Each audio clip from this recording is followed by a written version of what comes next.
I'm really delighted to introduce Jessica, and I'm looking forward to learning a lot from her today. Thank you so much.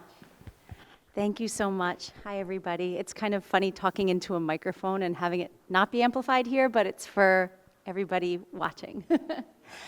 For the folks who will be watching this playback, my name is Jessica Durdock Moreno. I use she, any pronouns.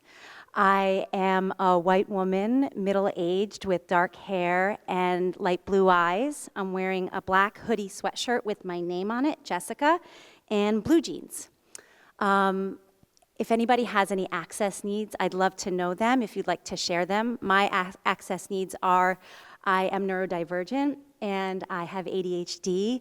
I'm neuroqueer, so that means that I might ask you to repeat yourself. It's not that I'm being stubborn or insubordinate, it's that I just didn't get it. And it's also why it was helpful to have everyone scoot over here, because this is literally how my ADHD brain works anyway. So to physicalize that I'd be on the floor in 10 minutes.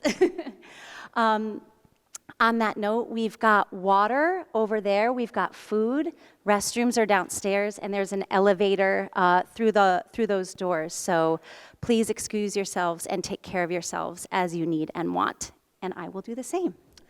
I'm on staff at Wharf Theater, which is a 61-year-old regional theater here in New Haven, Connecticut. It is for, with, by, and amongst the people of New Haven. We are a world-class boundary-breaking theater that produces world premieres, Broadway transfers. We celebrate local artists. We are theater for everyone. I'm on staff there as the director of artistic planning.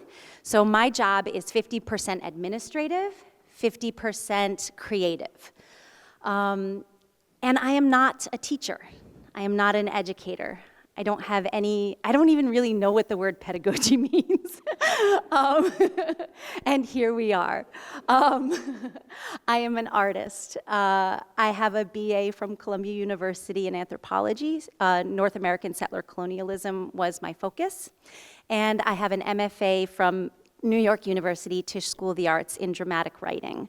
So I'm coming to you and I'd love for you to meet me where I'm at, which is kind of academic, a whole lot of art and artist. So I'm very much in the place of process whenever I do my work. I'd love to get the chance to know you all because I'm a little intimidated. I don't know who I'm talking to. There's teachers of the year, there are like regional people and so really quickly, if you don't mind, I'd love to go around the room and just get your name, if you're comfortable, your pronouns, and what do you do? Okay, if you're comfortable, feel free to pass the mic if you're not. I'm Cindy McManaman. I was a social studies and language arts teacher in a middle school for 10 years, then switched to working more on hand with Rebecca with Connecticut History Day as a regional coordinator. And I'm here to help teachers with the process as well as guiding their students with the work that they need to do for their projects. Hi, my name is Lisa Marcinkowski-June, and I was a history museum educator for many, many years. In fact, Rebecca and I met in graduate school for museum studies. Currently, I'm actually more working in the academic field. I got my doctorate a couple years ago, and I work at a couple of colleges in New London. But I'm the Norwich coordinator. I'm not going to repeat what Cindy said, but I basically do the same thing, but in the Norwich region. Hi, I'm Lauren Francesi, she, her. I am the social studies coordinator for the Westport Public Schools.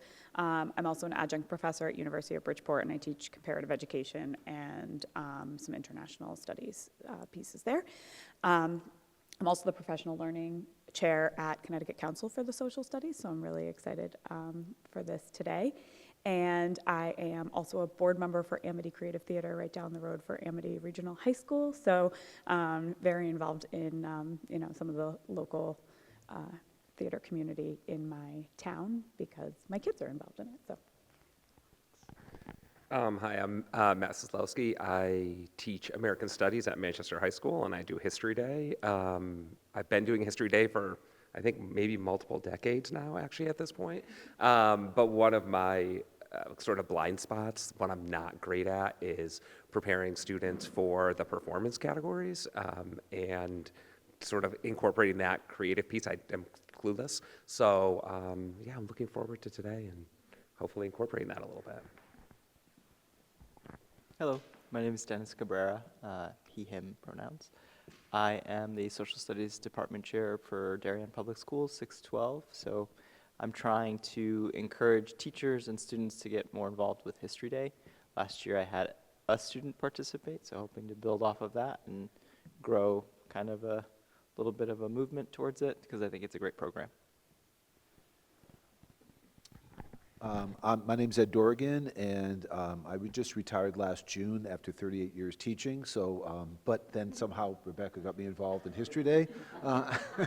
So I am the Torrington Regional History Day Coordinator, and I'm also involved with the Connecticut Council for Social Studies on the board of directors, and willing to help, as what was mentioned by the other coordinators, for whatever ways possible to help you with your students again and getting better to do their projects. Good morning. My name is Tammy Christopher, she, her. I started my career in museum education and took a strange detour into higher ed for many years. And after COVID, decided I wanted to come back to this work. So I'm currently the executive director for the New Britain Youth Museum and Hungerford Nature Center. We're working to draw more of our organizational history into the work that we do. Our parent organization was created in 1853. The New Britain Institute. So I'm interested in learning how to work with districts, teachers, and students more to be just part of that cog in the wheel of History Day. My name is Francesca Alexander, she, her. I'm a social studies teacher at Windsor High School. Just kind of looking for, a way to spark that interest in the students and help them, guide them through the process so that, hopefully History Day could be something that the school participates in for years to come. And I just want to add, I'm the proud mother of a future theater graduate. She's graduating in May, and she's applying to Yale and USC for her master's in drama. So I was kind of thrust into the performance life. So I really want to kind of help students to focus on that, because a lot of them steer away from that, from intimidation, but I kind of want to give them that joy and that spark that I see in my daughter and people that talk about theater have. I'm Carrie Sabetta. I'm a social studies teacher at North Branford Intermediate School. Have many years of experience teaching elementary as well.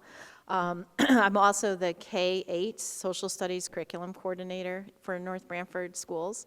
Been involved with History Day. Rebecca was asking me how long, and I'm not sure I could tell you. I feel like it's got to be 15 years, I think.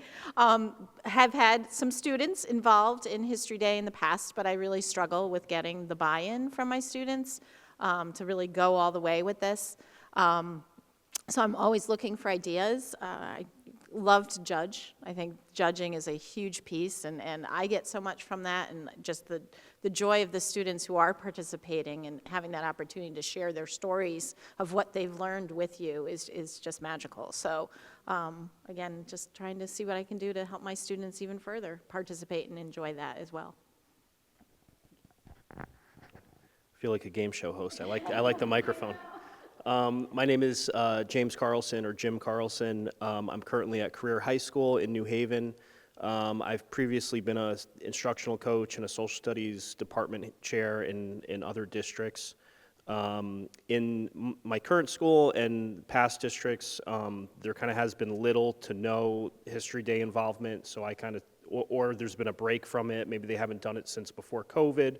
So, I'm trying to grow the program again in my current school.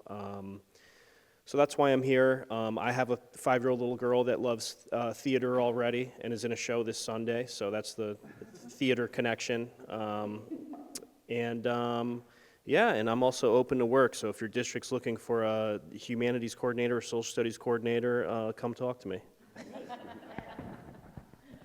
Hello, I'm John Mezzacappa, and I am a middle school social studies teacher at All Saints in Norwalk. And like him, we were part of Connecticut History Day a bunch of years ago and kind of fell off of it during COVID and looking to get back into it. And I'm also here to learn more about integrating narrative and public speaking into presentations. Thank you all so much. Oh, thanks, Neil. Just by a show of hands, who cringed a little bit when I was like, we're going to pass the mic and introduce ourselves? Did I? Oh, I have one honest person over there. Did anybody else? You don't have to answer, but just what was that like when just even thinking to yourself, what was it like when I was like, and now you will take the floor and speak? And if you don't want to answer for yourself, imagine what kind of things might come up for your students when you're telling them you have an option to not just hide behind a paper or hide behind a website, or not that that's hiding, that is deeply expressive. And as someone who experiences the world differently, there are many, many doorways to being able to communicate for yourself, right? But in terms of sitting or standing or assuming any physical position in front of a group of people, opening your mouth and introducing yourself, what kind of things might come up for your students? What kind of barriers might be there that might prevent them from diving into the deep end of the performance pool? I mean, I'm comfortable with it now, but when I was younger, I had pretty severe social anxiety, and so the thought of trying to, I still have it, I just, live with it, but the thought of having to speak in front of people, I remember like my heart would start pounding, and it would pound so loud, it was like in my ears, and then you almost can't hear anything anybody else is saying because you're so like, and trying to think about what you're gonna say when it's your turn. That's kind of what I remember when I was younger and was less comfortable. That's so real and same. Anybody else have any other kind of barriers? And if I move a little fast, it's just because we're limited on time, but I want to be able to popcorn quite a bit as we move through this. Also because I don't know necessarily how to turn research into a performance.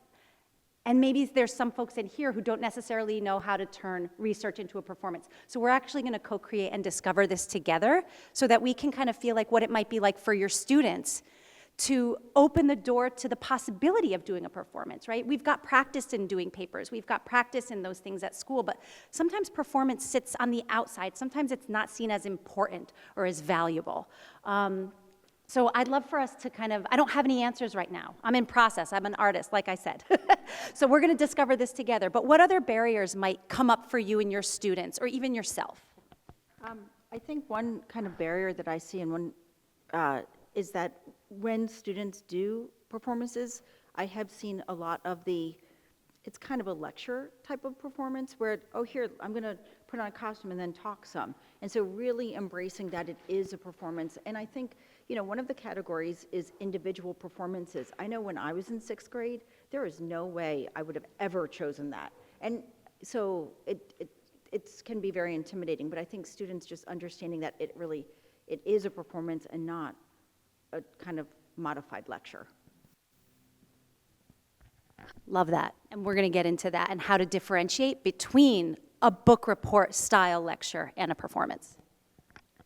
So let's see, they're now juniors in college, but we had from the school where I worked a performance duo that started in 6th grade. They continued all the way through high school. Actually went to nationals 4 times with their performances. And every year I sat back in awe of what they did, because I would have never put myself in front of a group of people and pretended to be somebody else. That scares me crazy. But what they did was, when they found a topic they liked, they would find the human side of it. Because we have to remember, history is about people. It's not just fact. And so you have to find the story in it. And one year they had a topic they picked that they just couldn't find the story. And at Thanksgiving, they had to jettison that topic and start over. So they have to be able to find the human side of whatever topic they're researching and be able to put that in front of people.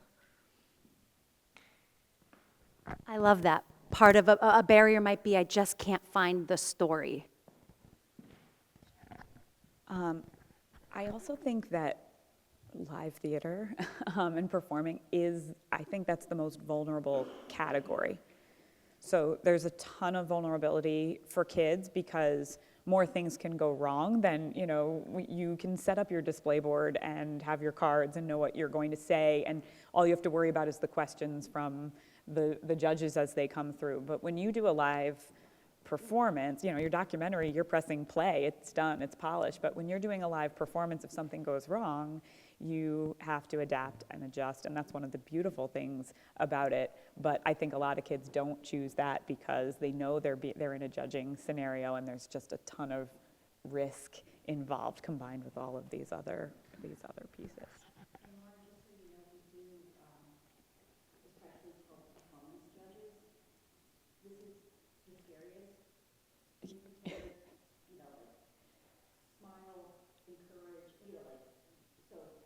Right. I totally agree with what you're saying, but I just Yeah. want you to know that, like, you do kind of really prompt those judges to be super sensitive. Yeah, I think I just hear when kids are doing even just topic selection, they're not even in the moment. They avoid it in topic selection because they're like, wait a minute, I have to do something live. And that, it's harder in a lot of ways, and it just, or at least the perception is that it's a bigger risk and more vulnerable. Yes, please. Yes. Just a note that I was doing a workshop yesterday, and the teacher was encouraging students for the category to choose performance because there's not as much competition. But that means it puts students that may not be comfortable in doing a project to do that. So, and maybe in any ways to help them, it would be very beneficial.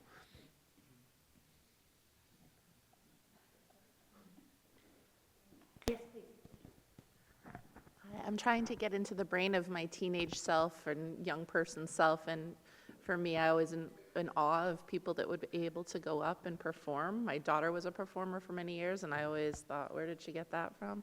But for me, it was always about body image and being in front of people, because I've always been a larger girl, and I always was worried that people were judging and making fun of, so it was less about the content and my confidence in that, and more about me as like a teenage insecurity.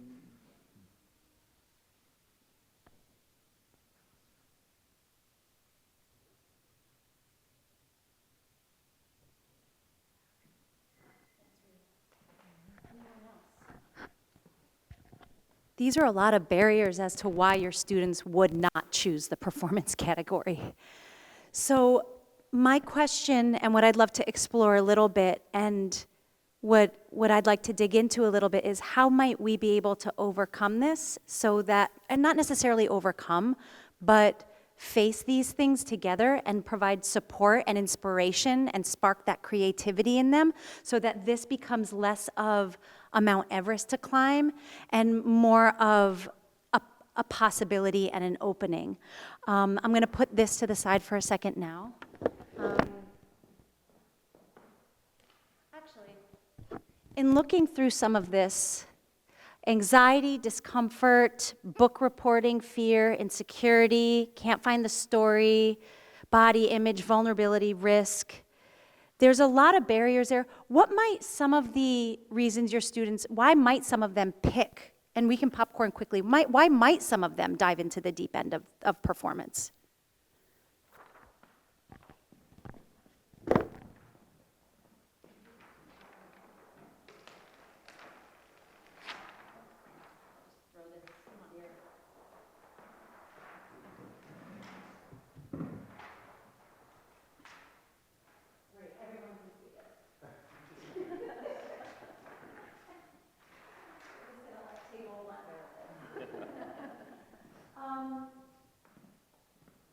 We don't have to, just for the sake of time, we don't necessarily have to dig into the why they might do it, because I think there's an assumption that maybe there's a challenge there, or there's something exciting or something different or new, or maybe you've got budding stars and budding theater stars that just want to dive into the deep end.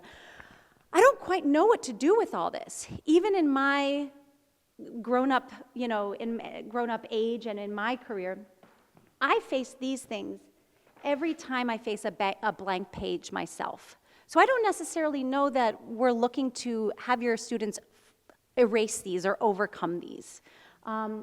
Because like I said, where I'm at in my artistic process, I still experience every single one of these things. So I guess what I do to sort of help alleviate some of these insecurities and some of these hiccups, and I know Joanna's coming up with some printouts of things. Oh no, there they are. Great, awesome. I want to throw out a question to the group, and I want to dig into, because a lot of this is tied up in the mystery of the unknown, right? About I don't know what I'm doing up there. I don't know what I'm doing with my body. I don't know what my story is. I don't know. So I'd love to dig in for a second and kind of pull apart the difference between what is performance, what is the difference between an exhibit, a website, a documentary, and a paper, and performance. What are the differences? Because if we can actually tell the students and point to the students and invite them to explore what the differences are, they might be able to uncover a bit more about why they would choose performance. So I won't write this down and spend time writing this down, but popcorning really quick, and I'll just say it into the microphone for the recording. But what is the difference between a paper and performance? Or what is a paper? Yes, please. I mean, with any project, you have to, include evidence from multiple primary and secondary sources. I think with a paper or an exhibit, that's a lot easier to do. I think I've seen performances. It's harder to make it apparent that you've done a lot of research when you're doing the performance. I think some might lean more into the performance aspect rather than being sure that they are showing that, and they probably did do a ton of research, but a way to organically include that in there and not make it feel kind of forced. So one thing that I was thinking about in looking at some of the videos on the website and discerning the difference between a paper and a performance, how does tenses come into play? How do sort of past, present tense come into play when you write a paper? When your students write papers, do they write, in 1865, this happened, ED, or back in the day, or once upon a time? A paper, from my observations, again, just my loose observation, the paper sometimes happens in the past tense. One thing that I find deeply exciting about performance and deeply exciting about delivering a monologue, even if the monologue is from 300 years ago that your students are going to deliver, it is happening in the present tense. That character, that human, that experience is not, you get into that book reporting lecture style thing when the language in the text stays in the past tense. So one invitation to the students would be, consider how this is happening in the here and now. You're not in 1865, 300 years ago. You're in 1865 today. You all did that at the very beginning when you introduced yourselves. You said, I am. This is what I do. Not I was, this is what I was. So I would say tip number one for a difference, something to play with your students, a difference between the paper and the performance. Have the students consider staying in the present tense. The monologue happens in the moment. How about the website? What's the difference between a performance and the website? Because I know the website's an option, right? What does the website do? What is the function of the website? Yes, please. I think a website is interactive with the reader, but it still has that a component of a paper where it's still happening, it's already done, it's in the past. It's just giving the reader more than words to get involved with the topic. There could be pictures, there could be media, and the reader has to move through the website with the navigation. So there's some involvement, but it's still past tense. So if with the website option, the student, the observer is moving through at their own pace, one might say, right? They can click on their own time. They can take as much time. The website is fixed, and the person experiencing it can come and go as they please, right? but the performance is a under 10-minute self-contained moment, and the student is in charge of the pacing and the timing. Does that sound about right?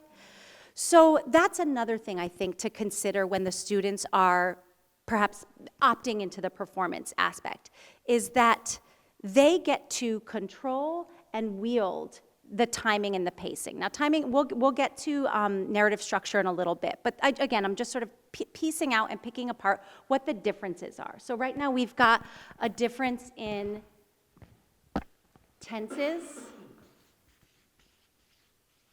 pacing, control. There's a documentary option, right? What is the documentary option? What is the aesthetic of that? What does that offer the students? Why would a student do it? What's the experience of a student doing a documentary and versus performance? As we were talking about the whole body image thing, I think for this age group, the documentary allows them, you know, if they kind of have that performer in them and like to tell a story, the documentary allows them to tell the story, but they get to hide behind the screen. And so I think that is the appeal of that one. The website is kind of the same thing. I find my students, when given options of how to share research, love putting together Google slide presentations. They are thrilled with those. And many will even get up to present their Google slide presentation. So they do gravitate towards the creative ideas and the creative ways to share, but I do agree with you. I think we're still trying to be comfortable with who we are and who are we to get up on the stage and actually put themselves out there in that format is very intimidating for them. So the documentary still allows you to tell a story, and as the person creating the documentary, you use the word hiding. I don't want to, minimize or negate or talk down or think that that's a bad thing per se, but that is a real thing. That's another piece that we're going to get to in a little bit. The performance piece requires the student to actually embody, right? And we keep hearing the word body. So that's also a difference between the performance piece and the documentary piece. Is this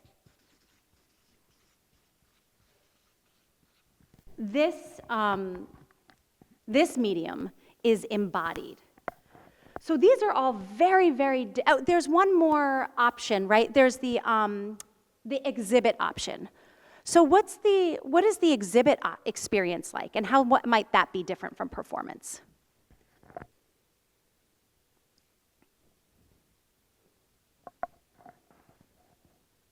Yes, yeah, please, yeah. Again, a judged exhibit many times, and my students who actually did History Day chose the exhibit category. The one thing they fear the most about the exhibit is the conversation with the judge. Like, that's what they really focus on, is what are they going to ask me? What am I going to have to say? But the thing with the exhibit is they almost have practice telling the story when they put the exhibit board together. And so then when they are ready to share it with you, they have that there. Versus the performance where you're telling the story and you have to remember that story. You have your props, but you have nothing else to sort of clue you in, whereas the exhibit gives you that. Yes, please. Everything for the projects, it seems, except for performances, that you're in a safe spot until, like, maybe answering questions from the judge and such. Performance, you're exposing yourself. That's so powerful. I just want to unpack that for 1 second. All of the other options are safe, and the performance is unsafe. I don't have an answer or a thesis about what you've just said, but I do want to just sit for a second with the fact that performance is considered an unsafe space for some of the reasons that we've described. I just want to say, as someone who, for reading and writing is really, really hard, and talking as myself is really, really hard, the safest space for me is in a character with memorized lines and a parameter and a stage where I know where my boundaries are, and I know what I'm meant to say, how I'm meant to say it, when. I know the beginning, middle, and end, and there's nothing safer for me and my neurology than center stage in the spotlight on the stage where I know what's going to happen. And the scariest place for me is 3 rewrites into a paper where I still don't know if I flip-flopped all my words. So I just want to invite the possibility that the mythology that performance is unsafe, the mythology that we are overexposed in performance, the mythology that, that this is a risky endeavor. Just want to drop in the possibility that those fears, those projections, I wonder if our students pick up on that. Where do they learn that? Where do they get that? What if the performance is offered as a highly structured, highly knowable, highly contained, and in control experience?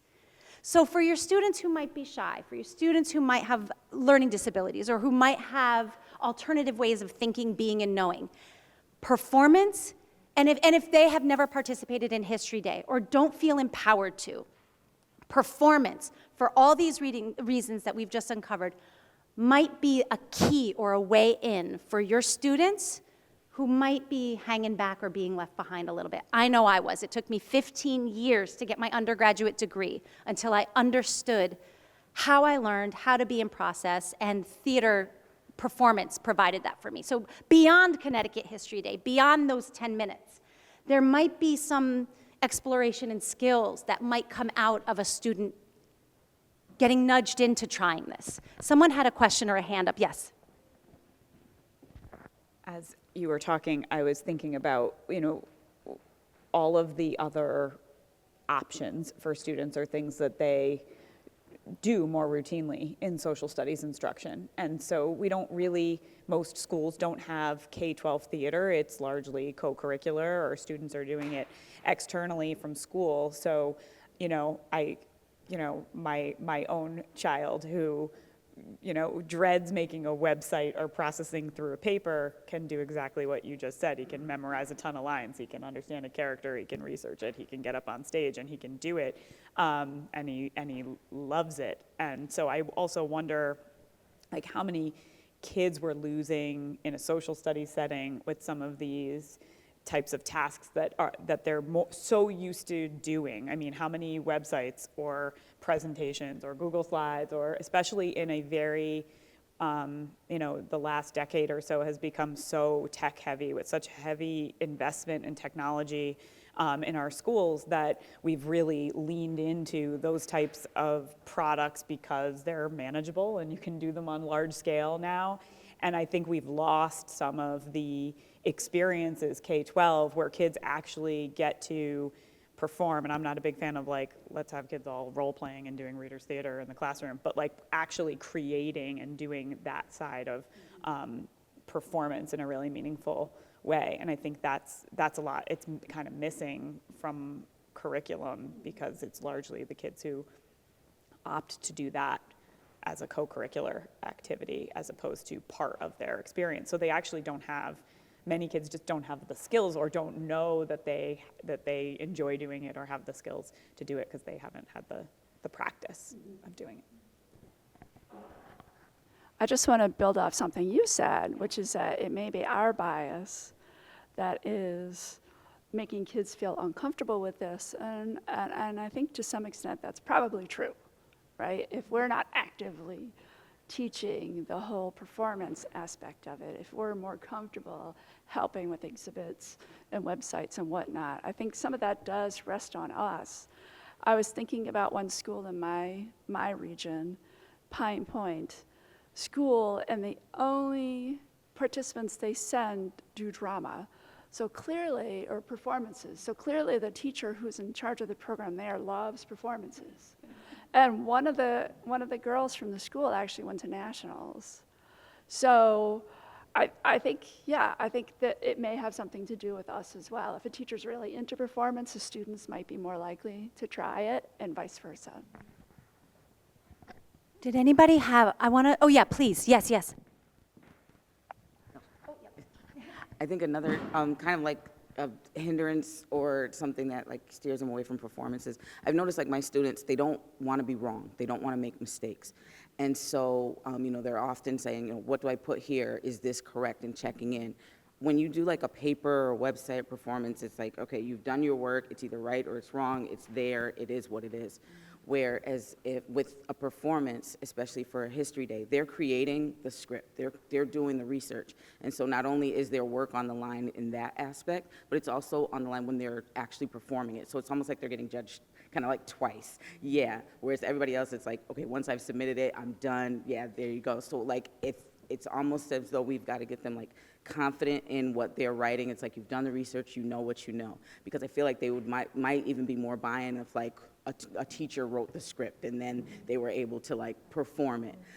Just because like, just use my daughter as an example, she likes to act because it's like, it's not her. Any mistakes that the character makes, anything that does, that's not me, that's not who I am. So you're judging the character, you're not judging me.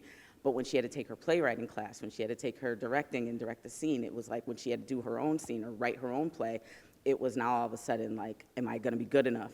Are people going to really see this? Am I really a good actress if I, can't even write what I have to perform and things like that? So I think that also might be something there, like kind of finding a way to encourage the students, like you are the expert in this, you've done the research, you're good to go, and kind of like with that aspect of the paper or the website or whatever. It is what it is. Now you just have to perform and just show people what you've done, what you've learned. Thank you. So thank you all for going on this first just level setting journey with me. We identified potential barriers about why our students might not opt into this option. A lot of these were our own. A lot of these we imagine or project onto our students because, we have lived experience. We also kind of dipped into a little bit of the difference between performance and these other options. And we really kind of unpacked very quickly, I know time is short, but we unpacked quickly about why performance might very well be an excellent possibility and an excellent door for some of your students for all these reasons. I'm going to switch gears totally to, let me just check my time. And great, we're doing good on time.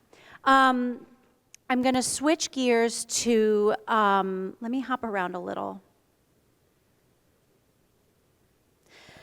I think I want to go to, because in the way my brain works, I gave us about 13 hours worth of things to cover, and we're about 1 hour in. Let me see. Bear with me. Oh, okay. Thank you. We're going to go nuts and bolts right now. We're going to switch gears entirely and go nuts and bolts. What makes a performance? And just talk about some theatrical elements and generate some brainstorms about what is possible in terms of putting your performance together for these students and how research might play into that. We're also going to start slowly dipping into the morality of what we're embodying and personal accountability about playing people from the past. So this part of the conversation might wander a bit, but in good organized reason. So the first thing I want to make a quick list on is, and this also plays into, I don't know what schools y'all are coming from. I don't know the socioeconomic backgrounds or the challenges that your schools or your students are facing. One challenge that might come up is, well, I can't afford props and I can't afford costumes. Whether that's the school, the teacher, or the students, or the families, or the caregivers. So I want to brainstorm a little bit into also what makes a good, powerful story and performance. And spoiler alert, it has nothing to do with having the most expensive props. So I'm going to tear a piece of paper, and we're going to go into theatrical elements.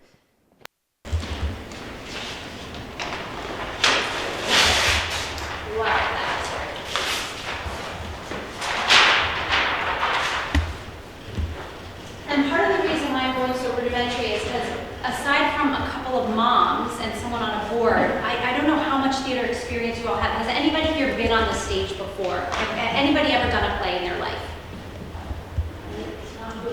Not really? That's so rude. Yeah.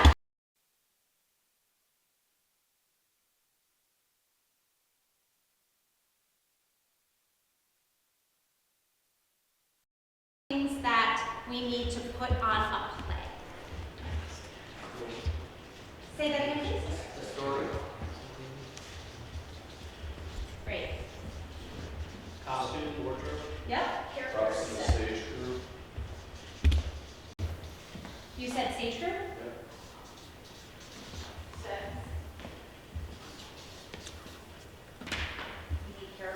Yep.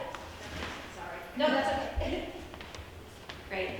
But, I mean, acting or blocking, even if they're just kind of standing, they're still interacting with your space. Great.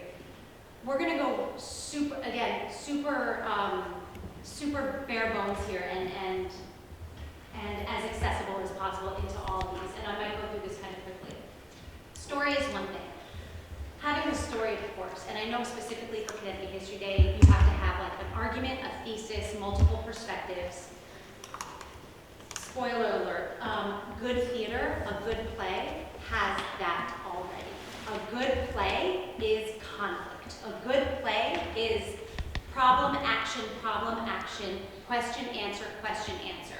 So if your students are wondering, well, I don't know how to put that together, I know how to write a paper, a 3-paragraph thesis paper, whatever it is.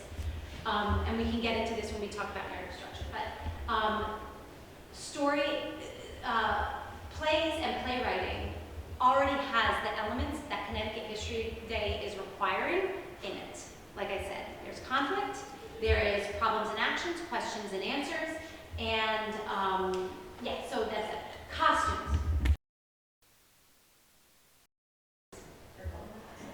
Closet. Yep. Where else? Thrift stores. Thrift stores. Where else?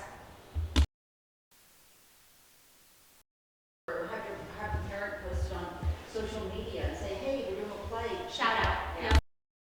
Great. They can make them. Yeah. Set for these things. What kind of set elements can real quick just brainstorm? What kind of set pieces or set elements can we have? A chair, a table. Are there restrictions or parameters? They have about 5 minutes to set up, right? They do. And they have to do it themselves. They do, yes. Yeah. And you do have these very, kids will do these really elaborate backdrops, but then Yeah. sometimes get so involved with the backdrop Yeah. that the performance Less is work more. suffers. Less is more, right? Right. We can encourage them. Less is more. Great popcorn. I want to talk. Would you mind just shutting that door for me again? Like all I can hear is that. I want to have another round robin discussion about costumes, characters, and the moral responsibility of what it means to wear certain items of clothes and how to encourage students to get specific. So what are some problems that might arise for students taking into performance when it comes to playing certain characters? And yeah, let's get into it. I think one of the things that students struggle with, particularly in the individual performance category, is how do they portray more than one character if that's part of their performance.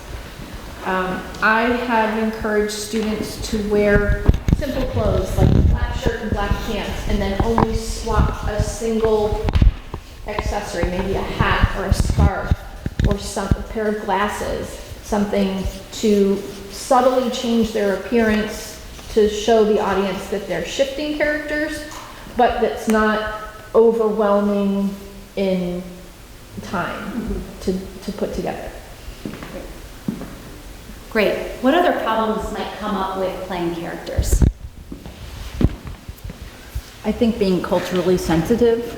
I saw students once, they were doing a topic and to portray kind of the native folks, and it wasn't American, it was, I think, in Australia or something, but they like kind of grabbed something that had been just sitting there and put it on their head. And, they were trying to do a quick costume change, but I think just being sensitive to other cultures when you're portraying them in an appropriate and sensitive way. Great, okay, great.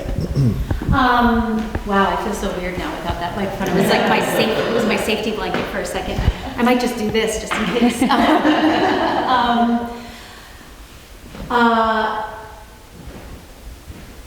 Asking students to be culturally sensitive. How do you do that? How do we do that? Let's say our students are pumped up and feeling confident, taking on the challenge of wanting to dive into the performance piece and embodying a character. What does it mean to embody a character? And again, I'm only asking, this is almost like an exercise for us, so when you go back to the classrooms, it's almost like we've had a little rehearsal about what kind of topics and questions might come up. So what does it mean to embody a character?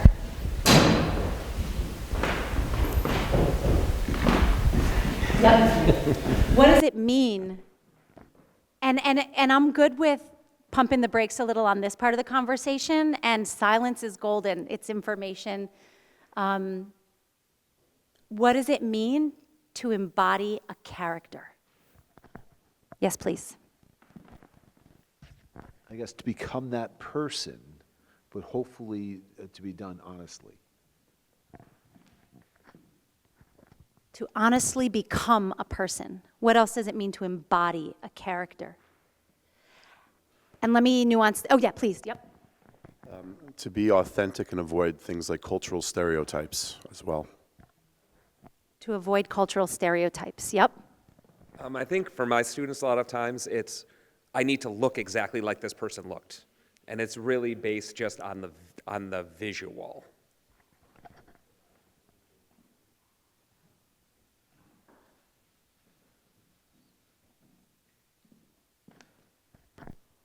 Yep.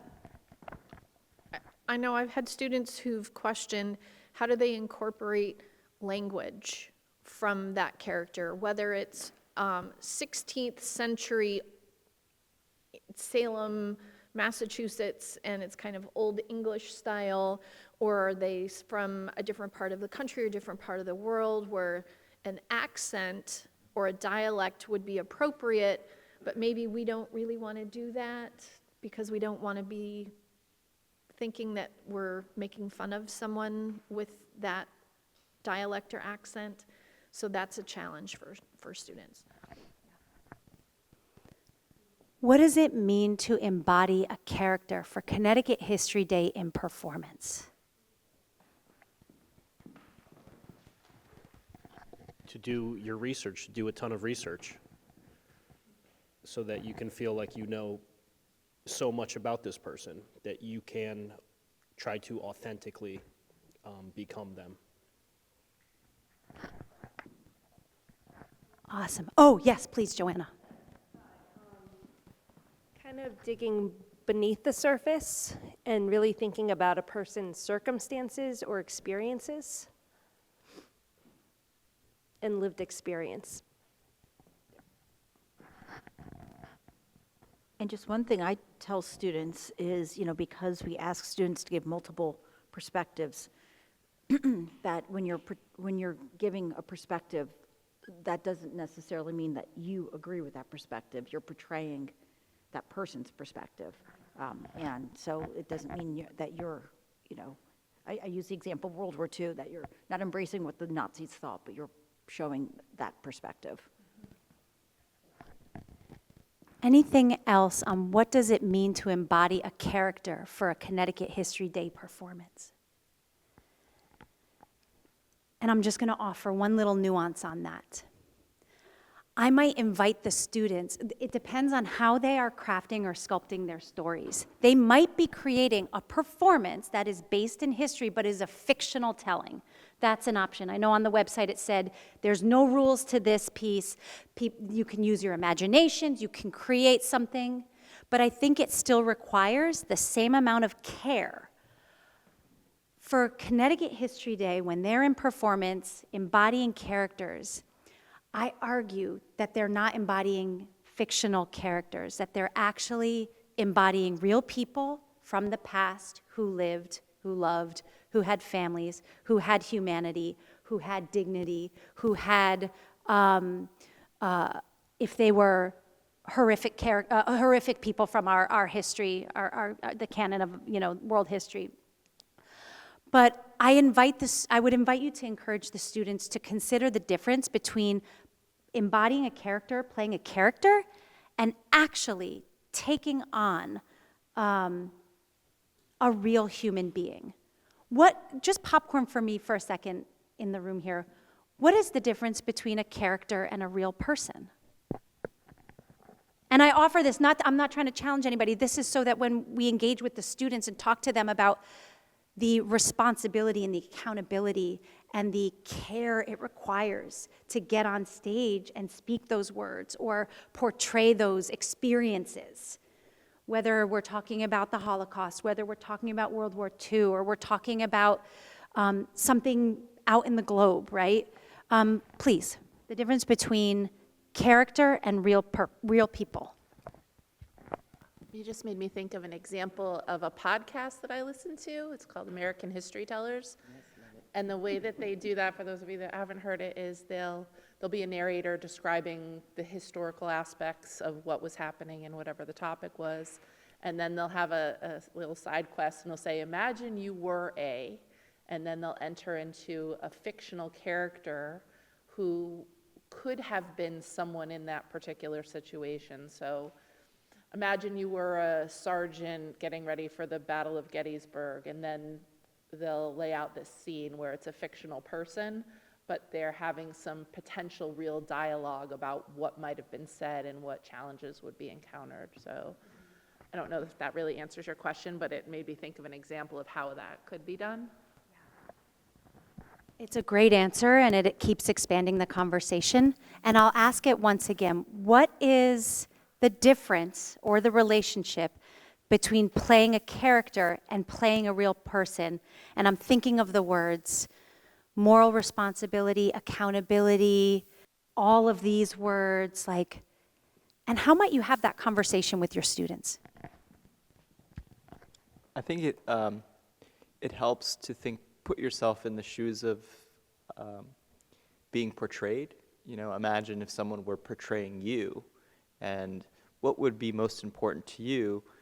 You can think about your worst day, the worst thing you've ever done, and if that were portrayed on stage as a representation of who you were, it wouldn't be accurate, right? And the same could be true for your best day, So if it were you who was being portrayed, what would you want audiences to see? And what would be accurate in terms of what they believed about you at the end of that performance?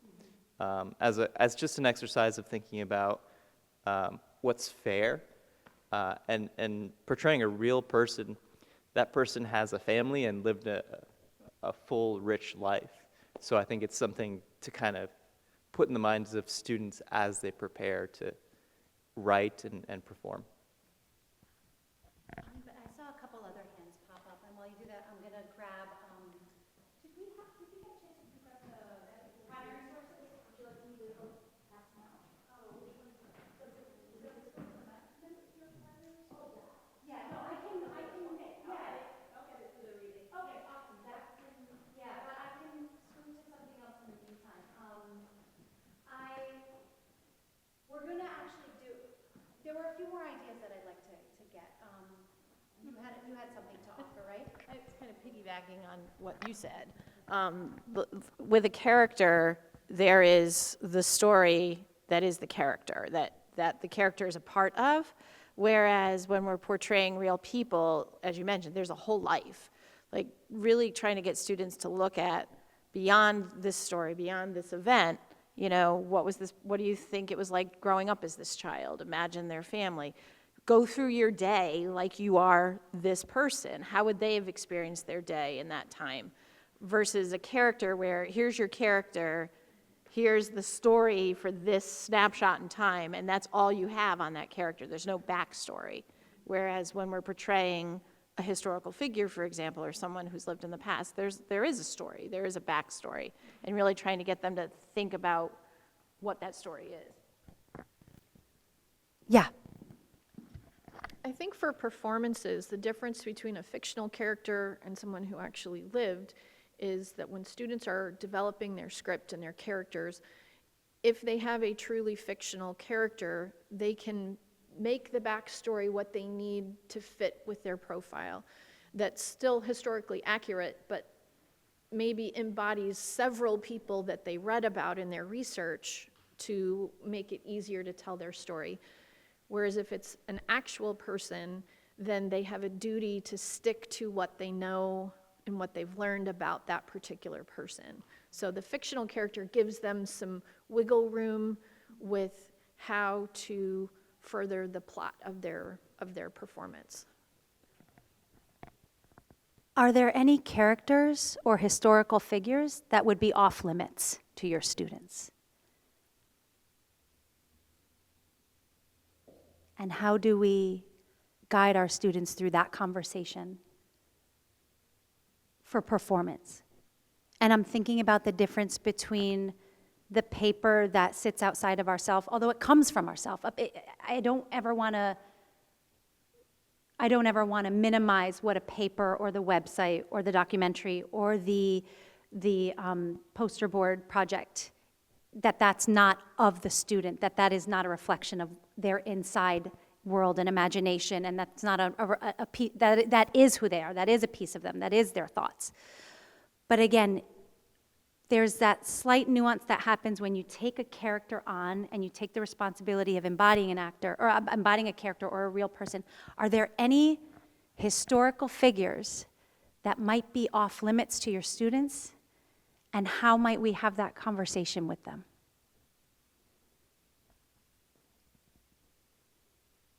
Spoiler alert, I don't have a final answer to that. That is a learning journey that I'll be on for the rest of my life as an actor and a playwright. Are there any characters or historical figures that are off limits to any one of your students for any number of reasons? And if we can't answer that question now, maybe we can name the reasons why a character or a historical figure might be off limits. Can we make that list together? I don't know what it is yet. Yes, please. I think as you mentioned before, no matter who you're portraying, there's an element of humanizing this person and seeing things from their perspective. So, I mean, I think it would be very difficult to have a student choose to portray a, objectively terrible person in history, because they would have to do that humanizing and going from their perspective. So I think, I don't know, I think that'd be very delicate and touchy and maybe a little beyond middle and high school students. Great. Yeah. I have my brain, I think, might kind of work like yours. But I'm also thinking, as the history teacher, I'm like, but that is history too. Like, we can't hide the bad stuff. And so how do you balance it? I agree with you. I think developmentally, middle school and high school students, there have to be some limits as to what we want them to portray. But we also have to balance that with, when we're thinking about the past and we're thinking like historians, we can't skip over Hitler, and we can't skip over slave owners, and we can't slip over those horrible people that we see as horrible people in the past, because they're very much a part of the story of our world. So, and we need to consider them, and we need to look at where they came from and how they got to that point in their lives to really fully understand who we are even today. So trying to balance that, though, and not discourage students from ever considering researching, the horrible people in the past, but also, I agree with you. I'm not done with this question yet, but I'm going to hold on this moment here for a second and offer just some thoughts that I have about how to contain that, or at least how to craft that.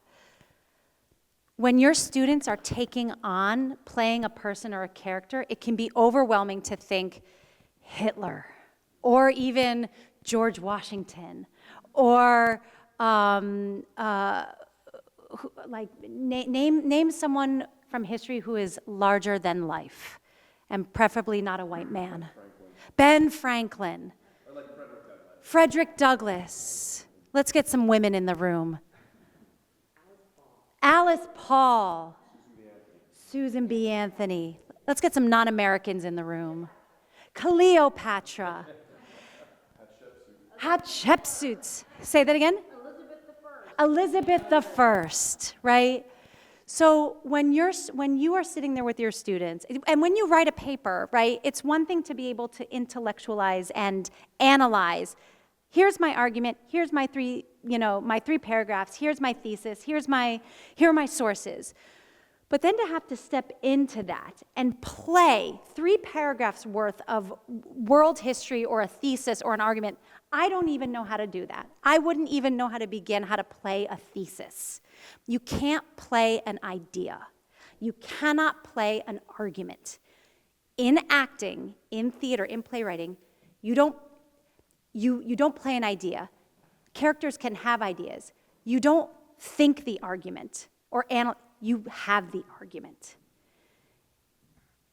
You lean into the actions. So once again, you don't have ideas on stage.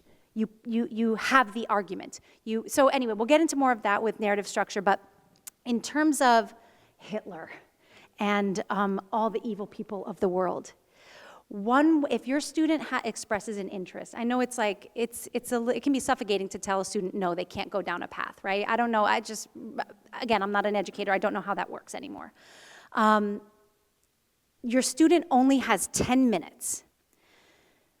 Someone over here said something about doing your research and getting specific.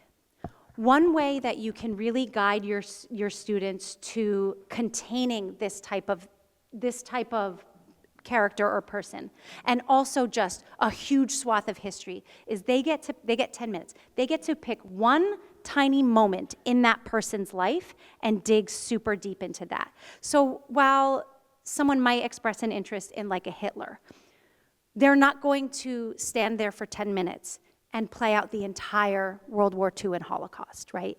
I don't even know how you would effectively do that.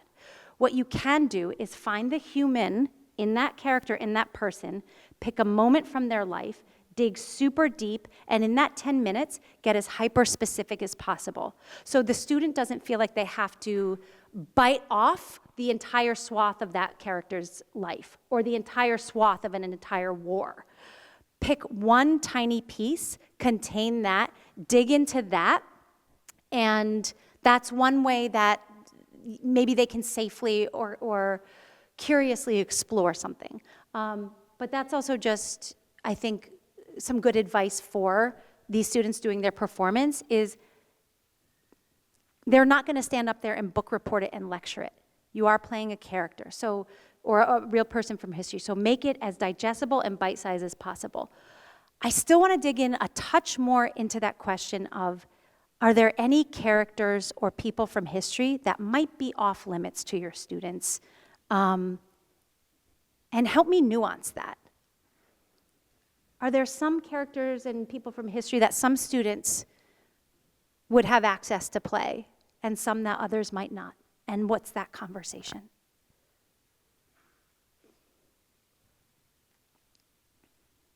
Go for it. Yeah, I just had this conversation with a student of mine. Well, I don't know if this conversation, but I had a conversation with a student of mine this week.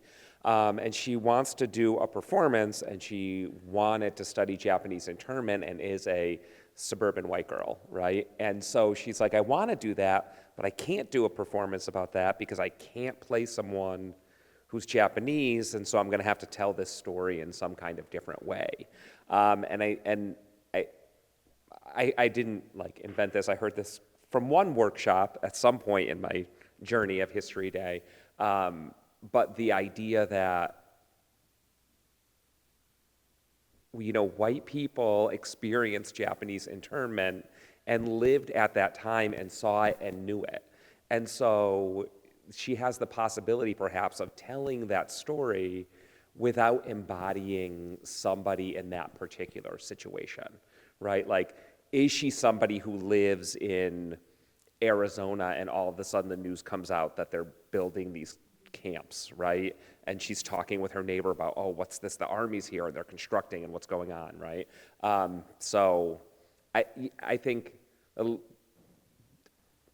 I think depending, like for me at my particular school, because it's incredibly diverse, the kids are kind of very afraid of getting canceled, of doing something wrong in a performance, of playing something insensitive to the degree they're like hyper focused on it, to the degree that sometimes they'll just be like, I'm not gonna touch it, I'm not gonna go near it. So that's, I think, our particular problem, which might be different at different schools, I would guess. That's great. Does anybody have any other thoughts about that? Yes, please. I think kind of what Matt was saying is, rather than telling a student no, that they can't portray something, is think about the various perspectives that occurred within that story, and could there be a different person's story that they'd be more comfortable telling. I don't know that the actor's race or gender is necessarily critical to the role. One of the most powerful History Day performances I have ever seen was several years ago at Nationals, and it was a young student, female student from, and I can't remember, Rebecca, you might remember the state she was from, but she was white, and she was portraying Emmett Till's mother at his funeral. And every single person in the room was on the edge of their seat watching her performance. And it never occurred to me that she wasn't who she was portraying, because she did exactly what you're talking about. She embodied that character.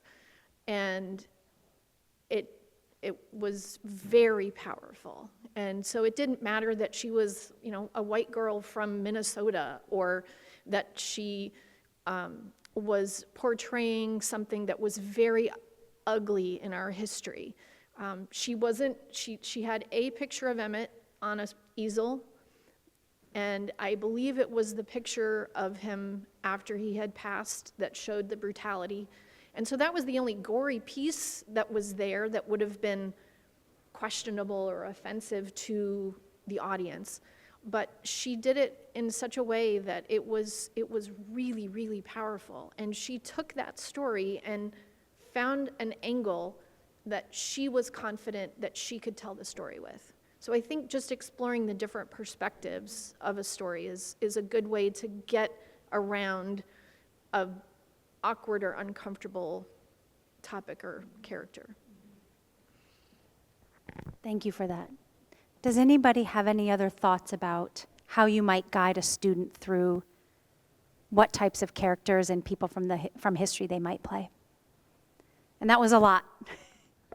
That was a lot. And I can imagine it's why we do History Day, is because it's exactly for conversations like this and opportunities like this to keep having the conversation. Yes, please.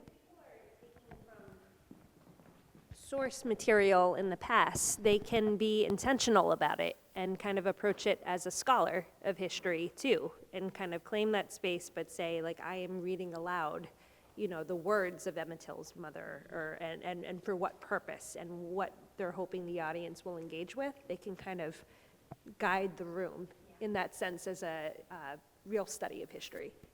That's an excellent idea, is that you just step out of the performance for a second and you can acknowledge that this is somebody else's words.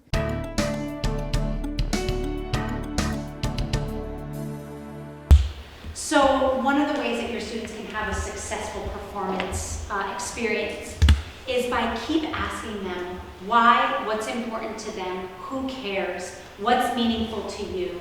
Take a tiny bite out of whatever historical characters like they're going to portray, and just encourage them to get as specific and as meaningful and as personal as possible. After all, the character will be embodied in them. I am going to be stepping away for the next portion of the day, but I'm coming back for the lunch and also to show you the exhibition if you're interested. This was just sort of a first kind of overview of what might be possible in performance with your students, whether it's overcoming certain barriers, finding new possibility in expressing themselves through the performance, getting specific, asking the hard questions, how to approach playing really difficult characters. If we came up with no answers, one might say. We just explored and asked the questions so that we can be prepared when we go back to the classroom that these things might come up. During lunch, please find me and let's dig into it even more. This is just the beginning of this conversation, and you had a question for me, right? Just the aspect of performance. It used to be, I guess, a long time ago, that students sometimes would practice public speaking skills and diction and other things, and it hasn't happened that way unless they're in theater, but that may be an aspect that to help students if they may want to do performance, but again, just the method of just again doing that, a role performance. Great. So at the lunch break, I'm happy to show and take you through some very simple breathing, diction, and warm-up exercises. I can give you about 5 exercises. Or let me check the time. Let me see how we're doing. Jessica, I know you are fine.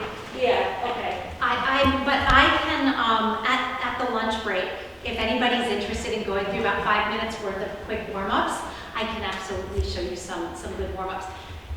From this conversation that we had, and I know that this was just a drop in the bucket, just the beginning, but we went to some really deep kind of places. As things come up throughout the day, please write your questions down and we can get into it even more. I'm going to give you my business cards. You can email me about more of the nuts and bolts. I've got some pamphlets I'm going to pass out that talk a little bit more about how to build world. Any other questions before I step to the side, and I look forward to seeing you at lunch. Any other questions? No? Okay. Thank you so much for having this conversation with me. I really appreciate it. And I'll see you all at lunch. Thank you.